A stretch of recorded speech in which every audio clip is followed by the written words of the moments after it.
Hi நண்பர்களே, வணக்கம். இது ஒரு சிறிய பதிவு தான்.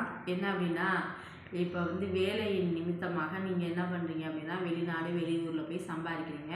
இப்படி சம்பாதிக்கக்கூடிய என்னுடைய சகோதர சகோதரிகளின் சார்பாக தான் உங்களுக்காக தான் நான் பேசுகிறேன். என்ன அப்படின்னா, இப்போ நீங்கள் வெளிநாட்டில் சம்பாதிக்கும்போது நீங்கள் படக்கூடிய கஷ்டத்தை சிறிதளவாவது நீங்கள் வீட்டில் உள்ளவங்களுக்கு தெரியப்படுத்துங்க. அக்காவோ அம்மாவோ அண்ணன் தம்பி தங்கச்சி யார்கிட்டையாவது தெரியப்படுத்துங்க.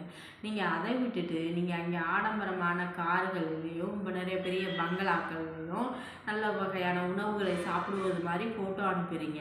இங்கே இருக்கக்கூடிய நாங்கள் நல்லா செட்டில் ஆகிட்டான் அப்படின்னு நினச்சிட்டு நாங்கள் என்ன பண்ணுறோம், நிறைய பொருட்கள் மீது ஆசை வைக்கிறோம். அதனுடைய பொருட்டாக உங்ககிட்ட என்ன பண்ணுறோம், பணம் அனுப்புங்க பணம் அனுப்புங்க பணம் அனுப்புங்கன்னு சொல்கிறோம். நீங்கள் படக்கூடிய கஷ்டத்தை கொஞ்சமாவது தெரிவித்தால் தான் நாங்கள் என்ன பண்ண முடியும், எங்களுடைய ஆசைகளை கட்டுக்குள் வச்சுக்கிட்டு நீங்கள் அனுப்பக்கூடிய அந்த பணத்துக்கு தகுந்த மாதிரி நாங்கள் வரவு செலவு செய்ய கற்றுக்குவோம். நீங்கள் சொல்லுங்கள், நான் நல்ல தூக்கத்துக்காக ஏங்குகிறேன், நல்ல சாப்பாட்டுக்காக ஏங்குகிறேன், ஒரு 10 நிமிஷம் தூங்கி எந்திரிக்கணும்னு ஆசைப்படுறேன் அப்படின்னு உங்களுடைய சின்ன சின்ன ஆசைகளை எங்களுக்கு தெரியப்படுத்துங்க.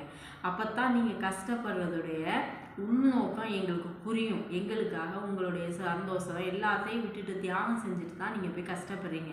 அந்த கஷ்டப்பட்டதை உண்மையை நீங்கள் வீட்டுக்கு தெரியப்படுத்துங்க. நீங்கள் அவ்வாறு தெரியப்படுத்துனீங்கன்னா தான் நீங்கள் அனுப்பக்கூடிய பணத்தை கொஞ்சமாவது சேமிக்கணும் அப்படிங்கிற எங்களுக்கும் என்ன வரும் ஃப்ரெண்ட்ஸ்.